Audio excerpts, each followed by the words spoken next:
પ્રકરણ 14 આંકડાશાસ્ત્ર.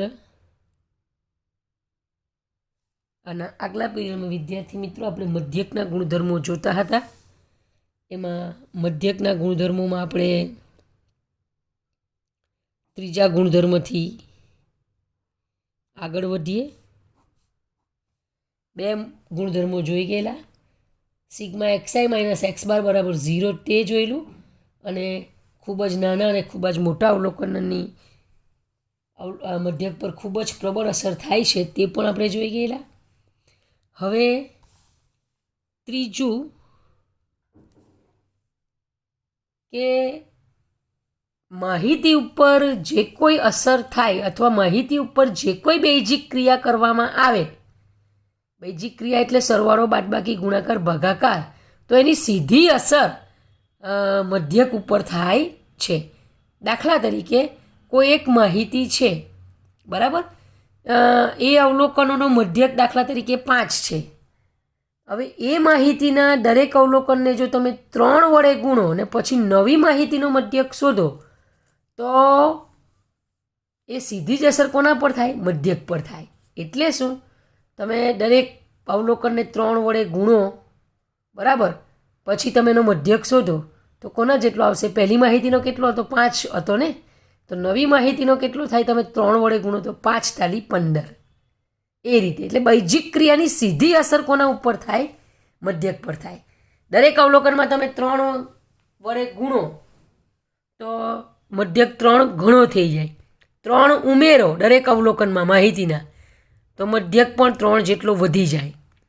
બસ સેમ. એટલે એના કોઈ પણ બેઝિક ક્રિયાનો સીધી અસર મધ્યક ઉપર થાય છે. તે આપણે જરા જોઈએ. જરા જોજો, મારી સાથે લખતા જજો. જો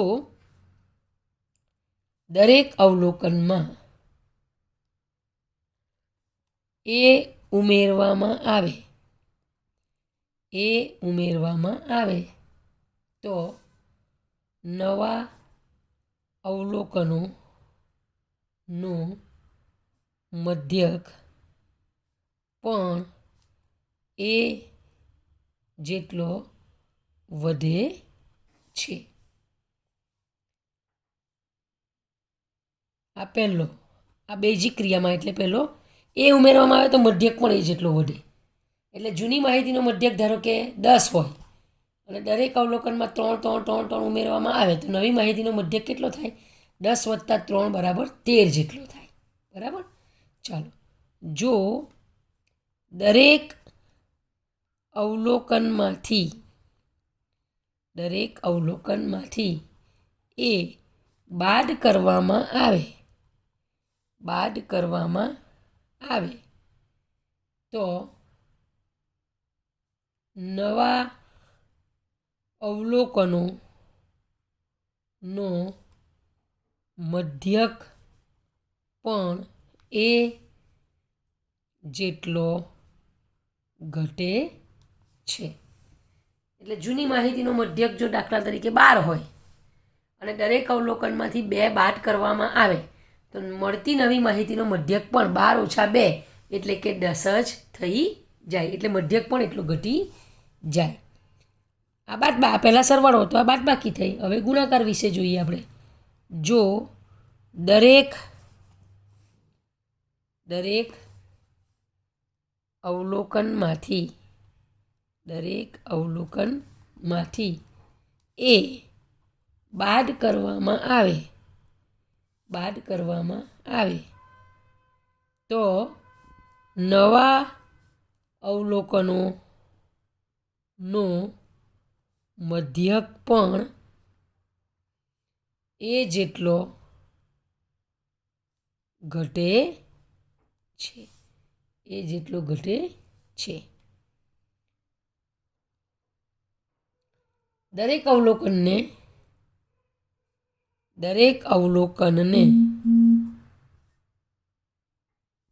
એ વડે ભાગવામાં આવે તો મધ્યક 1/a ઘણો થાય છે. આ સમજો વિદ્યાર્થી મિત્રો.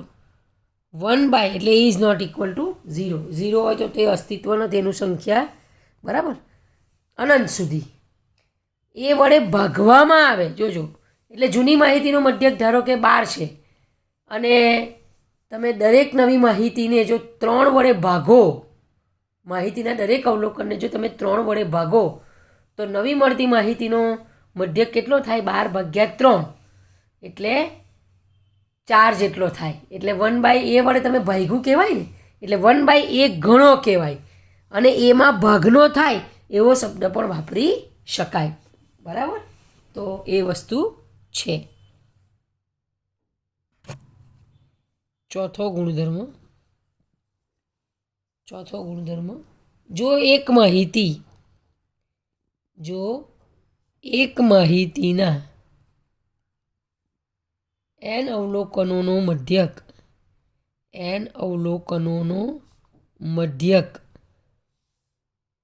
x બાર હોય તો આ અવલોકનોનો સરવાળો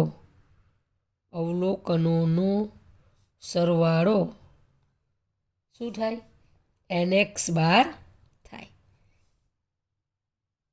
આનો મતલબ સમજો તમે વિદ્યાર્થી. એક માહિતીના n અવલોકનોનો મધ્યક x બાર, એટલે x બાર બરાબર શું? બધા અવલોકનોનો સરવાળો સિગ્મા xi અપોન n. અહીંયા i એટલે 1 to k જ્યાં સુધી લેવો હોય તો આની લખો તો અવલોકનોનો સરવાળો કેટલો થાય? nx બાર જેટલો જ થાય ને, એવું કહેવા માંગે છે. બરાબર? અહીં અવલોકનોનો સરવાળો જ આવે એટલે અવલોકનોનો સરવાળો બરાબર nx બાર થાય. એ વસ્તુ સમજાવી છે. એવી જ રીતના જો બીજી માહિતીના m અવલોકનોનો મધ્યક y બાર હોય તો આ અવલોકનોનો સરવાળો my બાર થાય. તેથી આપેલ m પ્લસ n અથવા n પ્લસ m અવલોકનોનો સરવાળો કેટલો થાય? nx બાર પ્લસ my બાર થાય. બરાબર? માટે બંને માહિતીનો સંયુક્ત મધ્યક કેટલો થાય? તો અવલોકનોનો સરવાળો ભાગ્યા અવલોકનોની સંખ્યા, એટલે nx bar plus my bar upon m plus n અથવા n પ્લસ n મળે. nx bar plus my bar plus n plus m અથવા m પ્લસ n મળે. બરાબર? તો થિયોરિટિકલ ભણીને વિદ્યાર્થી મિત્રો તમને એમ થતું હશે કે આ શું થિયોરી ભરવાની એમ. બરાબર? તો પણ હવે પહેલો દાખલો છે એમાં મધ્યક, મધ્યસ્થ અને બહુલક બધું જ શોધવાનું છે વિદ્યાર્થી મિત્રો. એટલે મારે તમને આજના પીરિયડમાં તો આ જ વસ્તુ શીખવવી પડશે. હવે હું મધ્યસ્થ અને બહુલક પર જઈશ, ત્યાર પછી સ્વાધ્યાય 14.4 પર જઈશ. બરાબર? ચાલો, આપણે થિયરી ભણવી જ પડશે એમ, ત્યારબાદ જ આપણે દાખલા શરૂ કરી શકીશું. હવે મધ્યસ્થ વિશે જોઈએ, જેને શું કહેવાશે? મીડિયન, મીન, મીડિયન અને મૂળ. મીન, મીડિયન અને મૂળ. બરાબર? ચાલો, માહિતીના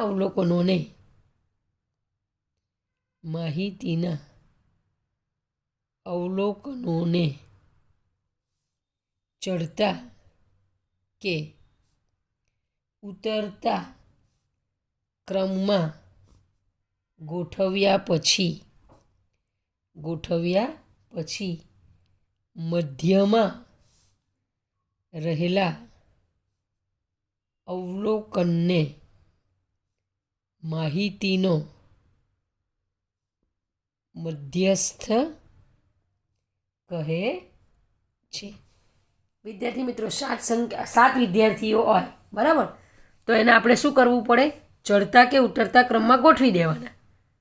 આપણે હાઇટ વાઇઝ કરીએ. ચાલો, તો 7 વિદ્યાર્થી હોય તો વચ્ચે કયો વિદ્યાર્થી આવે? આગળ પાછળના 3 છોડી દેવાના, એટલે વચ્ચે ચોથો વિદ્યાર્થી આવે. તો એ ચોથો વિદ્યાર્થી શું કહેવાય? મધ્યસ્થ કહેવાય. એવું અવલોકનની બાબતમાં છે. જે કોઈ સંખ્યા આપેલી હોય એને ચડતા કે ઉતરતા ક્રમમાં ગોઠવી દેવાની, અને એમાં વચ્ચેનો. હવે વિદ્યાર્થી મિત્રો 7 હોય તો તમે એવું કહી શકો કે 4 વચ્ચે છે, પણ 8 અવલોકન હોય તો શું કરવાનું? તો તમને ખબર છે કે 8 અવલોકન હોય તો શું થશે? કયું ગણવું પડશે? આગળ પાછળના તમે 3 છોડી દો તો 4 અને 5 આવશે ને. તો એ અવલોકનોનો સરવાળો ભાગ્યા 2 એ કોના માટે આવે? એ અયુગ્મ સંખ્યા હોય તો અલગ આવે અને યુગ્મ હોય તો અલગ આવે. તે આપણે જરા જોઈએ. બરાબર. ચાલો, મધ્યસ્થને એમ વડે દર્શાવવામાં આવે છે.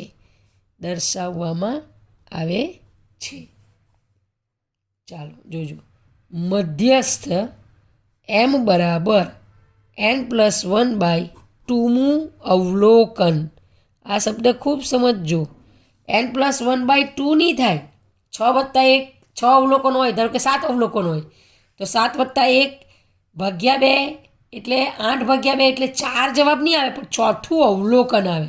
ચડતા ક્રમમાં ગોઠવ્યા બાદ ચોથું જે અવલોકન હોય એ તમારો મધ્યસ્થ બને.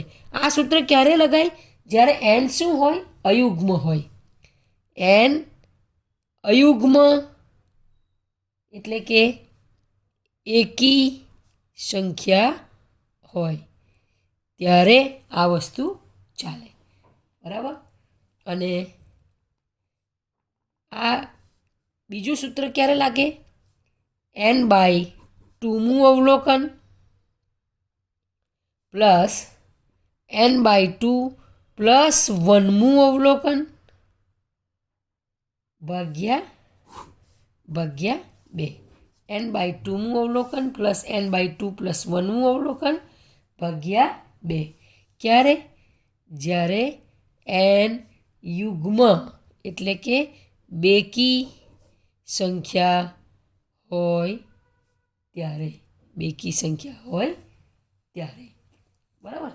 એટલે મેં તમને કહ્યું તેમ કે 8 હતા તો 3 છોડી દે તો 4 અને 5 એ 4 અને 5નું અવલોકન, ચોથું અવલોકન વત્તા 5મું અવલોકન ભાગ્યા 2. બરાબર. એ રીતે કરી શકાય. ચાલો, હવે મોડ એટલે કે બહુલક વિશે આપણે જોઈએ. બહુ જ સહેલું. બહુલક એટલે મોડ.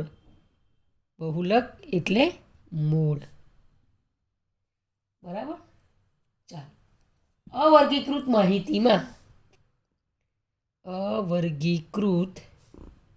માહિતીમાં સૌથી વધુ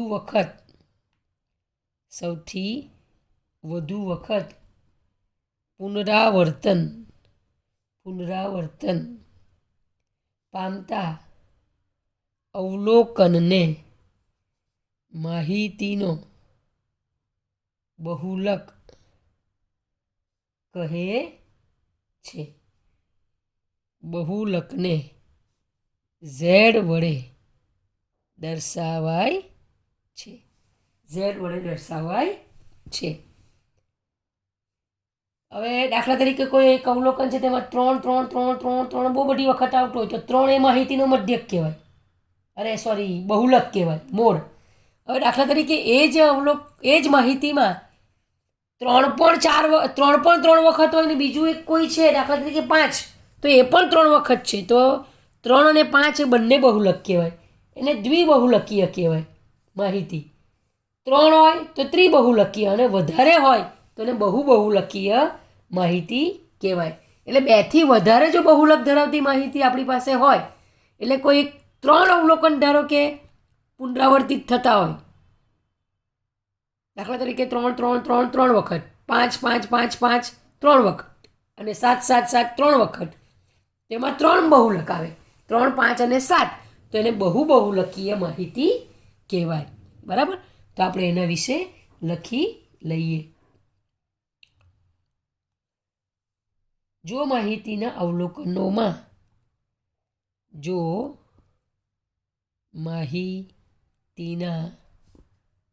અવલોકનોમાં એક પણ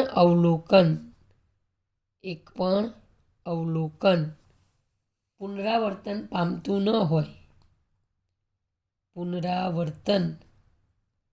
પામતું ન હોય તો તેવી માહિતીને બહુલક નથી એવું કહેવાય, અથવા એમ કહેવાય.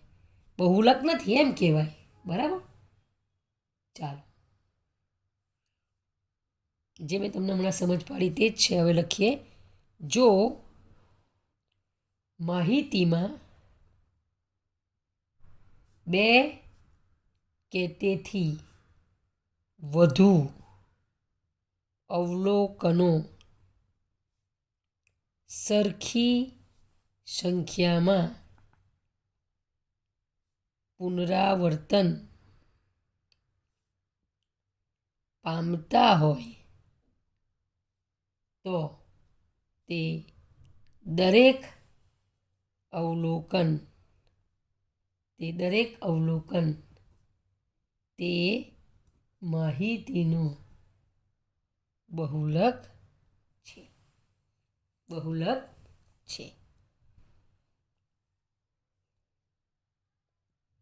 માત્ર એક બહુલક ધરાવતી માહિતીને એક બહુલકીય એટલે કે યુનિમોડલ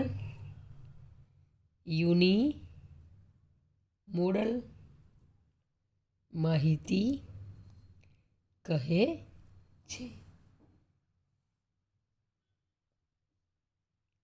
બે બહુલક ધરાવતી માહિતીને દ્વિબહુલકીય માહિતી એટલે કે બાયમોડલ માહિતી કહે છે. બેથી વધારે બહુલક ધરાવતી માહિતીને બહુબહુલકીય એટલે મલ્ટીમોડલ માહિતી કહે છે. બરાબર. તો આ બધી થિયોરિટિકલ વસ્તુ આપણી થઈ. હવે આપણે શું કરીશું? સ્વાધ્યાય 14.4 શરૂ કરીશું. તમારે વિદ્યાર્થી મિત્રો ઉદાહરણ પણ ચોપડીના કરતા જ રહેવાનું. બરાબર. હવે આ બધું જે જોયું છે એમાં આપણે બધું જ પૂછવાનું છે, એટલે આપણે વ્યવસ્થિત રીતે આ ચેપ્ટર ગણીશું. પરીક્ષાની દ્રષ્ટિએ તમારા માટે આ ચેપ્ટર આખું જ અગત્યનું. પરીક્ષાની દ્રષ્ટિએ નહીં વિદ્યાર્થીઓ, આગલા ધોરણ માટે પણ આ ચેપ્ટર ખૂબ જ અગત્યનું, મેં અગાઉ તમને જણાવ્યું છે. સ્વાધ્યાય 14.4 પહેલો દાખલો. એક ટીમે એક શ્રેણીની 10 મેચમાં કરેલા ગોલની સંખ્યા નીચે મુજબ છે. 2, 3, 4, 5, 0, 1, 3, 3, 4, 3. તો ગોલનો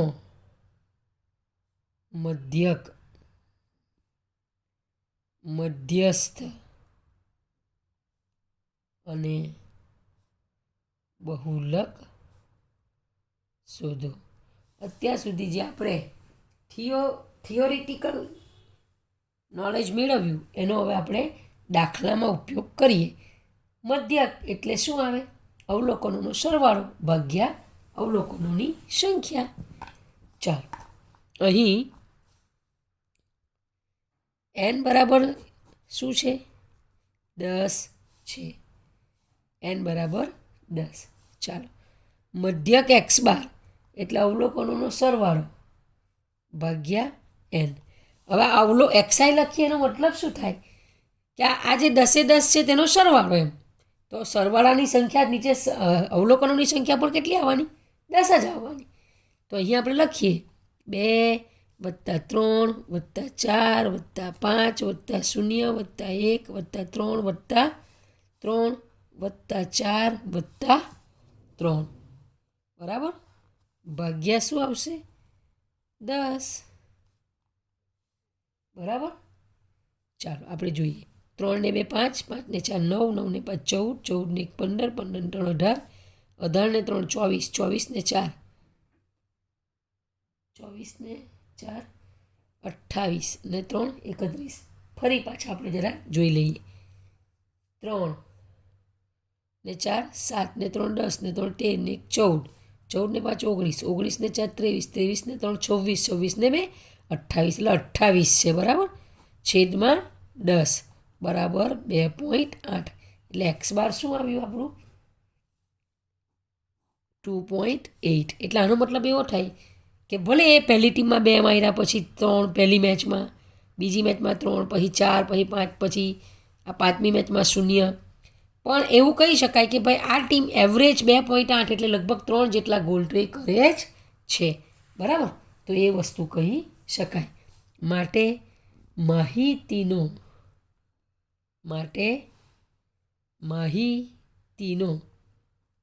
મધ્યક શું છે?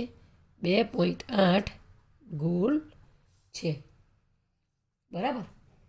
ચાલો હવે જોજો.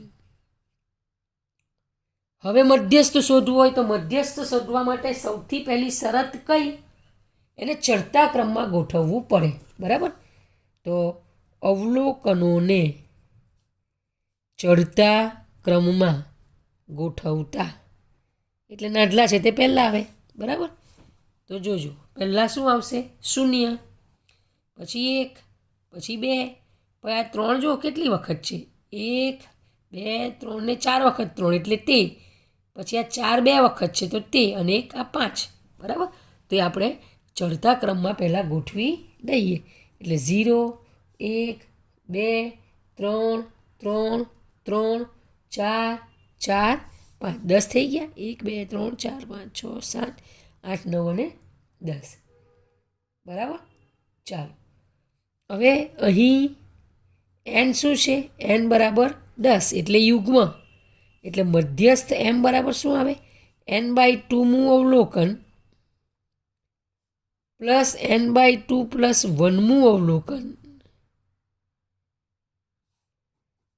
ભાગ્યા 2. ચાલો, એટલે 10/2મું અવલોકન પ્લસ 10/2 વત્તા 1મું અવલોકન ભાગ્યા 2. અહીંયા સમજો વિદ્યાર્થી મિત્રો, 10 + 1 ભાગ્યા 2 નથી, n/2 પ્લસ 1. આ બહુ સમજજો. તમે n + 1/2 કરી દેવ તો 10 + 1 ભાગ્યા 2 5.5મું અવલોકન આવે. તો એવું તો કોઈ અવલોકન આવતું નથી. આ ખાસ ધ્યાન રાખવું. એટલે n/2 એટલે 5, 5 + 1 એટલે છઠ્ઠું અવલોકન બરાબર. ચાલો આપણે જોઈએ. એટલે 5મું અવલોકન, કેમ? 10/2 એટલે 5મું અવલોકન વત્તા 5 + 1 એટલે છઠ્ઠું અવલોકન, ભાગ્યા 2. ચાલો, અહીં 5મું અવલોકન કયું છે? ચેક કરો. 1 2 3 4 5 એટલે 3 છે. અને છઠ્ઠું અવલોકન કયું છે? 3 જ છે. એટલે 3 + 3 ભાગ્યા 2 એટલે 6/2 બરાબર શું આવે? 3. માટે m બરાબર શું આવ્યું? 3. માટે માહિતીનો મધ્યસ્થ શું છે? 3. બરાબર. ચાલો, માટે માહિતીનો મધ્યસ્થ 3 ગોલ છે. 3 ગોલ છે. હવે જે અવલોકન વધુ વખત આવે તેને બહુલક કહેવાય. તો તમને સ્પષ્ટ જ છે, બોલતા બોલતા તમે જોયું કે 3 અવલોકન 4 વખત આવે છે. બરાબર. એટલે બહુલક કયો થાય? 3. બરાબર. આ માહિતીમાં અવલોકન 3 સૌથી વધુ વખત કૌંસમાં 4 વખત સૌથી વધુ વખત પુનરાવર્તિત થાય છે. આથી માહિતીનો બહુલક શું છે? 3 ગોલ છે. 3 ગોલ છે. તો આ રીતે દાખલા તમે ગણી શકશો. બરાબર. હવે આપણે બીજા દાખલા બીજા પીરિયડમાં જોઈશું.